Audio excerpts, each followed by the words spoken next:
আজিৰ পৰা 6-7 বছৰ আগত যেতিয়া আমি 6-7 বছৰ কলে কম হ'ব 10 বছৰ মান আগত যেতিয়া ট্ৰেইনিং ষ্টাৰ্ট কৰিছিল যেতিয়া ডাঙৰ ডাঙৰ জিমবোৰত যাও যাক আমি মাল্টি জিম বুলি মানে জানিছিল সেইবোৰ জিমত কেতিয়াও ডাম্বেল ধৰিব দিয়া মানে নিদিছিল কেতিয়াও মানে মেচিন ধৰিব কেতিয়াও নিদিছিল তাতে ফাৰ্স্ট হল আপুনি পুশ আপ মাৰিব পাৰিব লাগিব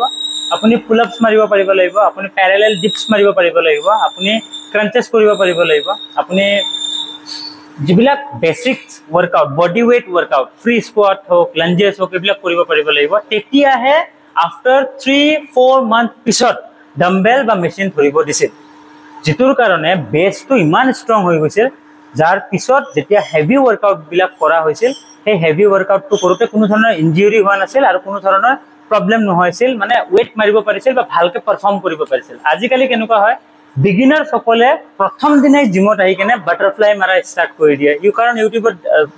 বহুত মানে কন্টেন্ট আছে এন্ড আহিয়ে first bench press first bicep first dumbbell লৈ লয় 15 কেজি ডাম্বেল প্ৰথম দিনা আহিয়ে লৈ লয় ডাঙাটো মেইন নহয় মেইন হল মাসল মাইন্ড কানেকশন যদি আপুনি কৰিব নোৱাৰে আপুনি যদি ফাৰ্স্ট জিমত আহিয়ে বহুত ওয়েট লৈ লয় that means আপুনি আপোনাৰ ভিতৰৰ যেটো মাসল ফাইবাৰৰ কোৱালিটি হেতু বেয়া কৰি আছে तो बेसिक वर्कआउट কৰিব লাগে তো সেই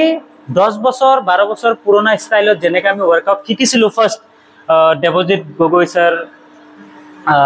David Mumin sir Gautam Kalita sir আৰু বহুত নাম আছে মোৰ এতিয়া দীপক ডেকা স্যাৰ তো ইহতক দেখি যিবিলাক वर्कआउट আমি শিকিছিলো যাৰ ওচৰত যাব পাৰিছিলো যাৰ আন্ডাৰত শিকিব অলপ ট্ৰাই কৰিছিলো ইহতে কেতিয়াও ডাম্বেল মাৰিব দিয়া নাছিলে বা কেতিয়াও মেচিন মাৰিব দিয়া নাছিলে আর তেতে আজিকালি তো বহুত কিবা কিবি মেচিন ওলাই গৈছে তেতে একদম নাছিলে তেতে এনেকুৱা নাছিলে যে এটু ইমান ৰেপস মাৰিম ইমান মানে ইমান টাইমত চেস কৰিম এনেকুৱা নহয় তেতিয়া মানে ৰগ্ৰো বডি তুমি যিমান জালা দিব পাৰা body weight workout like push up pull আপস ফ্ৰি স্কোয়াট বাৰে বাৰে একেটা কথাই এই কাৰণে কৈ আছো কাৰণ basic is more important basic strong